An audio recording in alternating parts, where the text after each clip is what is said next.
சின்ன சின்ன ஆசை. என்னங்க சின்ன சின்ன ஆசை? இங்க பாருங்க, துபாய். இத பார்த்த உடனே நமக்கு முதல்ல ஞாபகம் வர்றது என்ன? காசு, பணம், கொட்டு, மணி. இப்பெல்லாம் நம்ம ஊர்ல யார கேட்டாலும் துபாயில ப்ராப்பர்ட்டி வாங்கணும்னு சொல்றாங்க. இதுக்கு எல்லாத்துக்கும் என்ன காரணம் தெரியுங்களா? நான் சொல்றேன்னு தெரிஞ்சுக்கோங்க. துபாயில ப்ராப்பர்ட்டி வாங்குறதுக்கும் சரி விற்கிறதுக்கும் சரி டாக்ஸ் கிடையாது. முதல் விஷயம். அடுத்த விஷயம், அந்த ப்ராப்பர்ட்டி வாங்கி நீங்க ரெண்டலுக்கு விட்டீங்க அப்படின்னா மினிமம் 7 to 8% உங்களுக்கு ரிட்டர்ன்ஸ் கிடைக்கும்.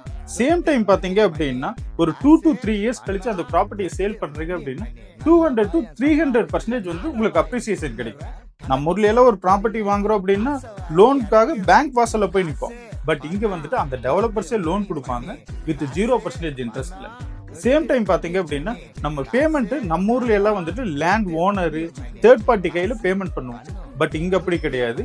கவர்மெண்ட் கண்ட்ரோல்ல இருக்கிற எஸ்க்ரோ அக்கௌண்ட்ல பேமெண்ட் பண்ணுவீங்க. சோ நம்ம payment 200 to 300% safe and secure. அதே மாதிரி பேமெண்ட் பிளான் இருக்கு பாத்தீங்களா, அதுதாங்க இங்க மெயின் ஹைலைட். என்னன்னு பாத்தீங்க அப்படின்னா all type of payment accepted. Credit card, debit card, cheque, online transaction, bitcoins, digital currency, even hard cash also accepted.